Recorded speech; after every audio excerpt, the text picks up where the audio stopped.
When the 911 dispatcher in Valencia County picked up the call just after 3 a.m, she probably expected another routine emergency, maybe a break-in or a drunk driver. Instead, a quiet teenage voice came through the line and said words that would haunt everyone who heard them. "I just killed my family." Valencia County 911, where's your emergency? Valencia 911, caller, can you hear me? Hi, miss. I just wanted to call you, tell you that I killed my parents. I'm sorry? Well, I wanted to call you, tell you that I killed my parents. You called 911 and said you killed your family. Is that true? Mm-hmm. Where are you at right now? I'm in the kitchen Okay, how did you kill them? with a pistol. Where are they at? They're laying in the ground dead. They're laying in the ground? Yeah, Who did you kill? I killed my whole parents. Your parents and who else? I'm here with you. Just talk to me, okay? My whole family. Your mom and dad? Yeah, Who else? my brothers. How many brothers do you have? 2. Okay. When did this happen? It just happened How long ago? Like 5 minutes ago? 3 minutes ago? like 10 minutes ago. The caller identified himself as 16-year-old Diego Leyva from the small desert town of Belen, New Mexico. His voice was steady, almost emotionless. When asked why he'd done it, he simply said, "Something bad possessed me." Within minutes, deputies were racing through the dark, silent desert toward the Leyva home, a quiet property on the outskirts of town, surrounded by nothing but sand, sagebrush, and the sound of distant trains. When they arrived, they found Diego waiting outside, barefoot, holding a small bird in his hand. He was calm, cooperative, and extremely drunk. Officers gently took the bird from him, cuffed him, and led him to the squad car. He didn't resist. He didn't even seem to care. But what waited inside the house would shake even the most seasoned officers. Have him jump the fence. Let's go. Let's go. You have your bird? Bird. I'll take your bird. Let me see. I got your bird. I got him. I got it. I got it. I'm not. I got his bird. Yeah, let's go.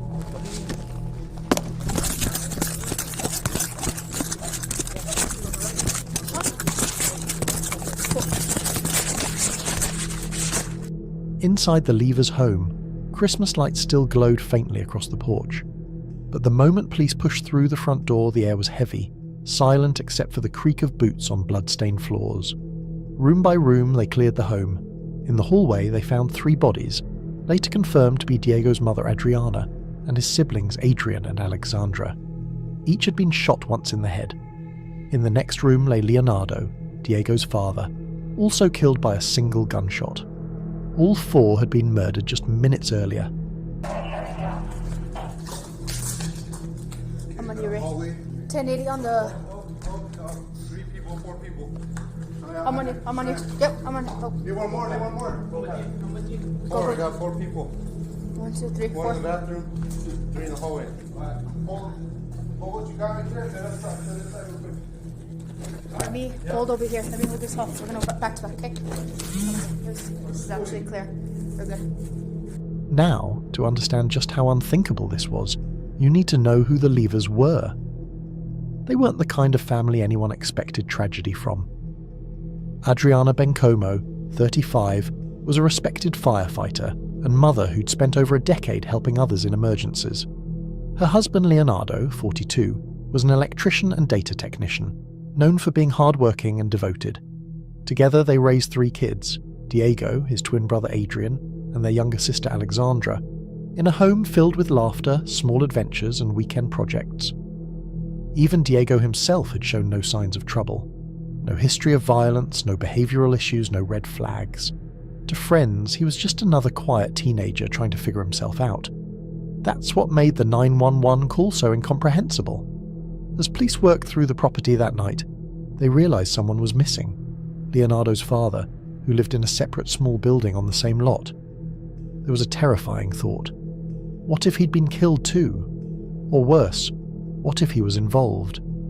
Officers swept through the darkness, clearing out sheds, a garage, and even an old RV, each one empty. Then finally, from one of the side buildings, they heard movement. Weapons drawn, they shouted for anyone inside to come out. Moments later, an elderly man stepped into the hallway shirtless and confused. It was the grandfather.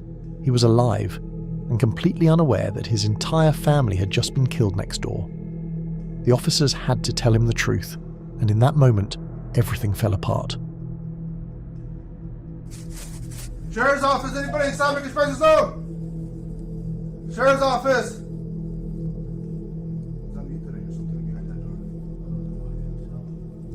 Sheriff's office. La policía. Somos la policía. ¿Alguien está adentro?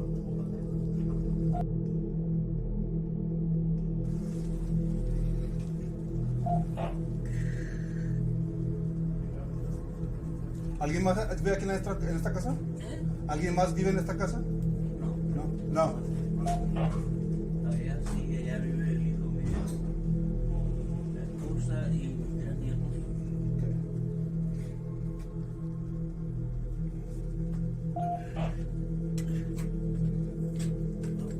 ¿Listo?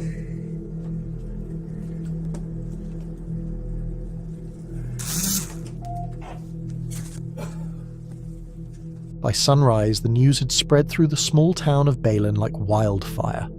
4 members of a well-known family had gone overnight, and the killer was one of their own. Diego Leyva was taken to the hospital for medical evaluation, then later booked into juvenile detention. He was charged with 4 counts of first-degree murder. As investigators combed through the scene, the evidence made one thing clear: Diego acted alone. There were no signs of forced entry, no struggle that suggested anyone else was involved. On the dining table, police found a silver and black Ruger pistol, still covered in blood. But the question that lingered, and still does, is why? According to investigators, Diego had been severely intoxicated at the time of the murders. It's believed that while the rest of the family went to bed, he and his father stayed up drinking. At some point, something snapped. Whether it was alcohol, a mental break, or a combination of both, no one can say for sure.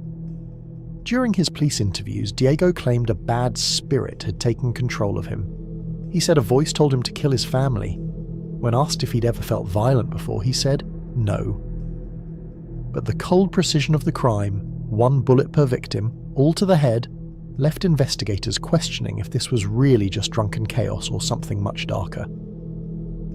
As word spread, schools across the area, Belen High, Belen Middle, and the School of Dreams Academy, brought in counsellors for students.